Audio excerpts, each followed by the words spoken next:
Dan semoga Allah subhanahu wa ta'ala menghancurkan sehancur-hancurnya para pelaku pembantaian 6 syuhada pengawal kami dan yang memerintahkannya, serta para aktor intelektualnya juga yang merestuinya, dan semua yang terlibat dalam pembantaian sadis dan brutal tersebut secara langsung maupun tidak langsung. Allahumma dammirhum tadmira waqtulhum badada wala tughadir minhum ahada ya qawi ya matin ya muntaqim amin ya rabbal alamin. Allahu Akbar. Allahu Akbar. 1. Deklarasi tokoh masyarakat Kabupaten Sampang untuk Indonesia. Bismillahirrahmanirrahim. Kami para alim ulama dan tokoh masyarakat Kabupaten Sampang, Madura dengan ini ingin menyampaikan sikap terkait proses pemilu Pilpres 2024 sebagai berikut. 1. Kami menolak seluruh hasil proses pemilu Pilpres 2024 di Kabupaten Sampang karena diidentifikasikan dugaan pelanggaran yang terjadi hampir di seluruh Kabupaten Sampang. 2. Secara tegas kami sampaikan bahwa proses pemilu Pilpres di Kabupaten Sampang telah dikotori oleh kepentingan salah satu paslon dengan cara yang melanggar norma hukum maupun sosial. 3. Bahwa kami ingin proses PSU dilakukan pada seluruh wilayah Madura, khususnya Kabupaten Sampang, secara jujur dan adil. 4. Jika kami tidak mendapatkan kepastian hukum terkait hal tersebut di atas, maka kami akan melakukan mosi tidak percaya kepada hasil Pilpres 2024. Demikian pernyataan sikap kami selaku tokoh masyarakat Kabupaten Sampang, Madura, demi perubahan negeri yang kita cintai, Negara Kesatuan Republik Indonesia. Yang membuat deklarasi Habib Kiai Ustadz tokoh masyarakat Madura ditandatangani terlampir. Sampang, tertanggal 16 Februari 2024, bertempat di Pondok Pesantren Al-Falah, Sampang. Demikian pernyataan sikap ini, semoga menjadi perhatian semua pihak. Takbir! Takbir! Muhammad. Alhamdulillah hari ini kami tim hukum Nasional AMI Jawa Timur mendatangi Bawaslu terkait banyaknya dugaan pelanggaran dan temuan, sehingga tim hukum Nasional AMI Jawa Timur turun ya ke Bawaslu Sampang. Kita sudah membuat laporan ya, ini sudah ada nomor register ya. Laporan yang kita sampaikan dengan nomor 021 LPPK/1632 2024 ya, Februari. Ini sudah resmi diterima oleh pihak Bawaslu. Di sini ada 5 kejadian ya, yang utama yang sudah kita laporkan ya, beberapa kejadian yang memang kita anggap secara masif ya kita temukan, sehingga kita minta kepada Bawaslu Kabupaten Sampang tadi dengan pertemuan para kiai dan habaib agar laporan yang sudah kita bikin ini segera ditindaklanjuti ya secara nyata dan ditindak memang kalau ditemukan pelanggaran tersebut. Ini adalah Sampang yang merupakan ya sumbu ya untuk Indonesia. Kalau perlu memang tadi ada usulan dari Pak Kiai adanya pemilu ulang, silakan itu dipertimbangkan. TSU ya. Kenapa harus turun di Sampang Pak dari Jawa Timur ini? Karena ini kan barometer ya, barometer Jawa Timur ya, barometer Indonesia juga. Dan ini pematik masalahnya ada di sini dan banyak sekali laporan yang terjadi. Ini kita harus lakukan laporan segera untuk agar ditindak. Sekian kota Kabupaten Jawa Timur sudah ada turun berapa daerah? Banyak ya, banyak batal. Tidak hanya Jawa Timur, Jawa Barat juga, tapi Jawa Timur ini merata bersama, sehingga ini harus dituntaskan. Jadi kami harapkan segera Bawaslu Kabupaten Sampang untuk menindak laporan ini. Ini bakalan ada lagi laporan-laporan lain ya. Jadi ini hanya tadi dengar sendiri, belum ada laporan selama ini. secara jelas. Baru hari ini kita dari tim hukum yang membuat laporan. Selain tuntutan PSU di Sampang, ada wilayah lain yang dituntut di Jawa Timur? Oh, ada wilayah.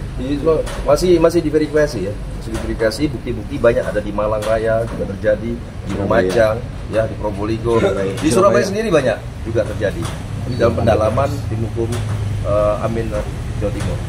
Dan ini akan kita kerjakan ya. Saya harapkan serius Bawaslu Kabupaten Sampang untuk melakukan tindakan yang tegas. Menyikapi hasil Pilpres nasional, Pak. Apa target ini masih berlanjut 2 periode? Apa 1 periode atau bagaimana menilai Kita yakin kalau memang terjadi pemilu ulang ya, banyak ini suara-suara rakyat yang gembos itu. Jadi ya, 20 tahun satu putaran sebenarnya yakin bisa kalau pemilu betul-betul jujur dan adil. Jenis pelanggaran ada memenuhi 3 unsur tadi nggak? Ada yang kode etik, pidana, mungkin dan administrasi semua Sudah ada di dalam ini, sudah masuk di sini. Tinggal nanti Bawaslu. Intimidasi kan pidana. Intimidasi ada tadi, ya kan? Penekanan terhadap kepala desa, penekanan harus ini. Ada upaya pelaporan petugas Bawaslu atau KPU ke DKPP nggak? Biar lebih. Ini pasti kita tunggu Bawaslu Sampang kalau dia tidak menjalankan tugasnya dengan bagus ya pasti kita laporkan ke DKPP. Ada isu super power dari pihak Sampang, apa sepakat secara nasional? Kalau itu memang harus dilakukan ya. Kan itu hak rakyat. Hak rakyat. Saya kira pemakzulan presiden itu konstitusional. Kita akan tetap memakai hak konstitusional kita. Tapi saya kira kita sekarang tetap taat azas, kita lapor ke Bawaslu, kita tunggu Bawaslu tadi janji 14 hari. 14 hari Paling lama. 14 hari. Itu kan formalitas, tapi kalau benar dia tidur 14 hari baru kerja, ya pasti nggak ada hasilnya. Kita minta sejak detik ini pun Bawaslu langsung bekerja, sehingga 14 hari itu selesai. Ini ada taruh di depan Pak ya. Jadi saya sebagai masyarakat, terlebih pada tokoh-tokoh masyarakat, di mana Sampang mengikuti pemilihan umum itu tidak hanya hadir, sudah beberapa kali termasuk saya. Cuma yang paling menyedihkan adalah Sampang ini sampai dihadirkan anjing pelacak. Seberapa jauh itu sebuah penghinaan. Apakah Bapak sebagai masyarakat Sampang tidak pernah merasa seberapa harga diri kita? Apakah Bapak tidak bisa memberikan pemahaman? Coba bayangkan kalau ada di rumahnya ditunggu anjing pelacak seperti itu. Kita agamis. Coba ketemu hati kita. Punya rasa hati nurani tidak? Kalau tidak diibaratkan anjing-anjing. Pak, kalau Bapak sebagai masyarakat Sampang pasti punya hati. Ini luar biasa sebagai bentuk penghinaan. Tolong jangan ada Sampang. Tapi ingat catat bahwa Sampang ini selalu mengeluarkan catatan dulu. Sampang ini menjadi titik dari setiap permasalahan yang sendiri. Kecil sebenarnya, tapi efeknya sangat besar.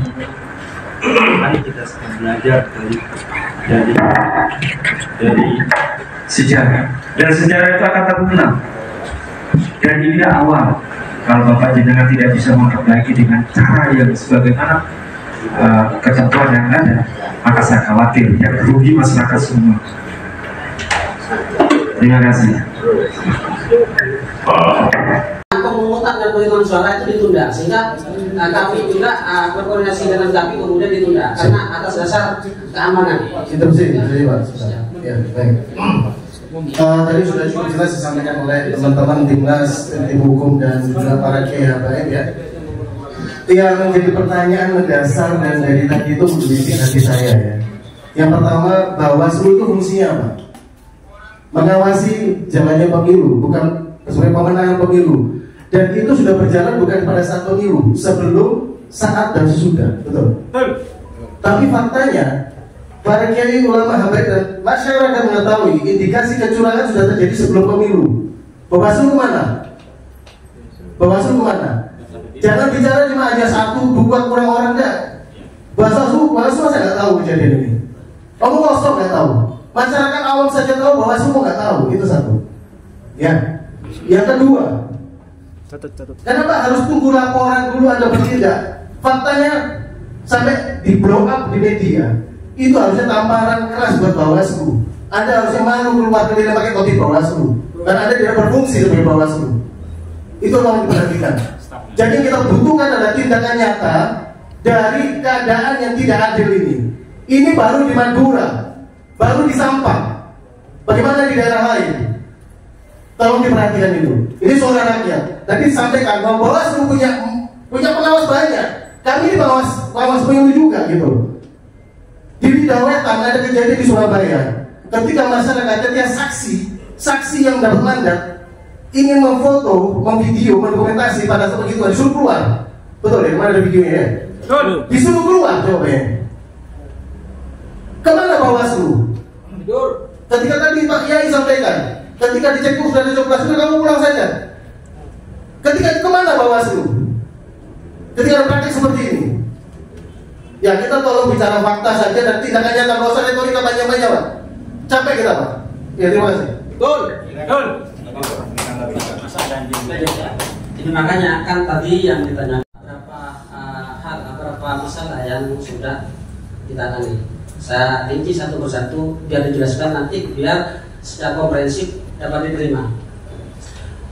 Kalau pengawasan tadi kan apa saja yang oleh Bawaslu. Kan Bawaslu itu adalah mengawasi sebelum pada hari dan juga sudah. Para pelaksanaan sebelum dan sudah.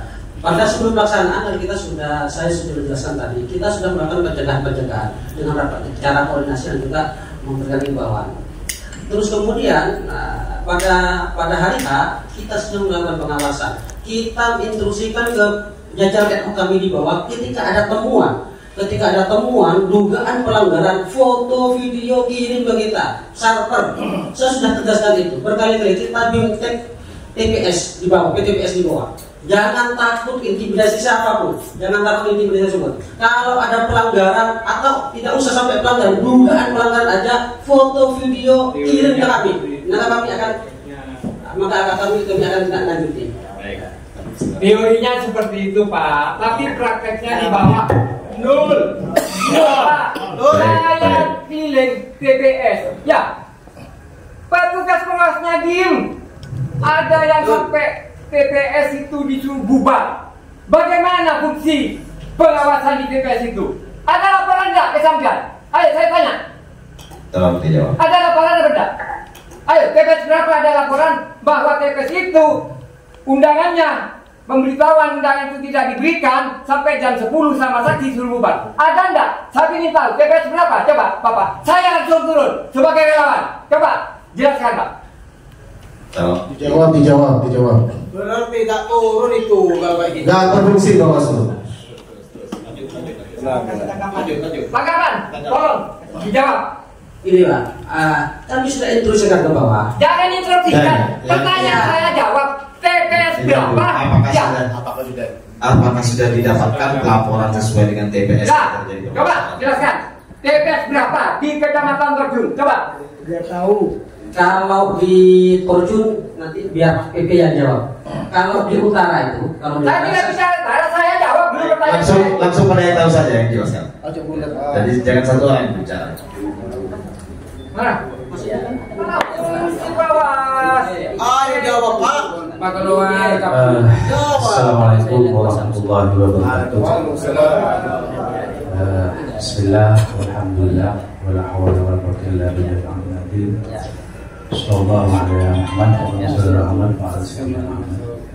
Yang saya hormati guru aktivitas guru-guru, para habaib, para ulama, saya aktif hormati. Kami Badan Pengawas Pemilu ini sudah kami banyak lakukan Pak. Apa yang dikatakan dari Pak Romli tadi memang betul benar, bahwa kami sudah melakukan sebelum melakukan penindakan bukan pelanggaran, kami sudah melakukan sebuah tindakan pencegahan. Itu dari himbauan dan semacamnya apa yang telah dikatakan Bapak Romli tadi. Terus terang Pak, laporan pada kami itu sampai detik ini tidak ada laporan. Mohon maaf. Yang kami lakukan kemarin itu ada memang temuan temuan dari teman-teman PCDS itu di daerah Open Banten. Interupsi. Ya. Mohon dijawab yang ditanyakan. Coblosan belum selesai, itu kotak suara itu sudah dibawa pulang. Dan saksi-saksi kami tidak bisa menahan karena apa?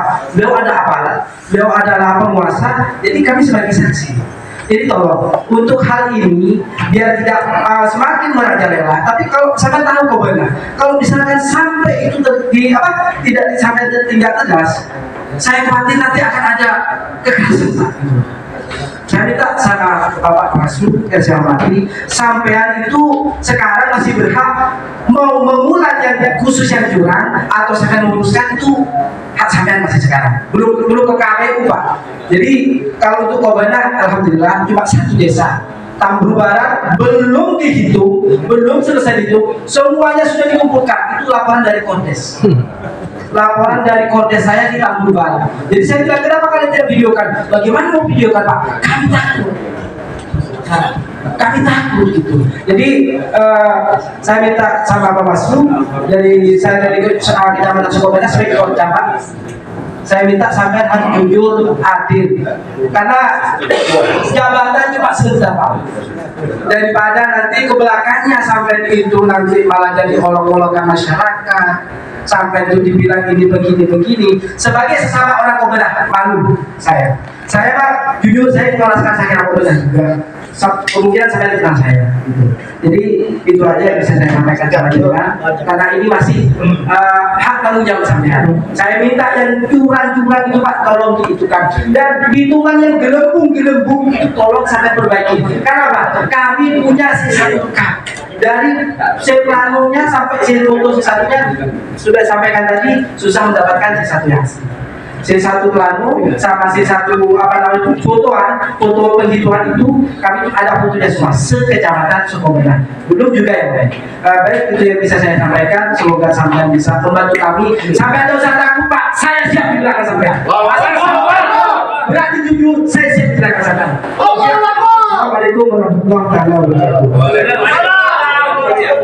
Bismillahirrahmanirrahim guys. Sekarang ada babe rolen, babe roti molen. Roti ini dibuat yang pasti rasanya enak ya, ada 3 rasa. Nih, ada pisang keju, ada tape keju, ada pisang coklat. Ini dibuat tanpa bahan pengawet dan melayani pesanan-pesanan kalian yang seputaran Jabodetabek, bisa buat nemenin ngopi, buat acara-acara boleh. Dan ini karena gue paling suka pisang keju, nih gue dulu yang nyoba nih. Nih dia tuh kayak crunchy gitu depannya tuh. No.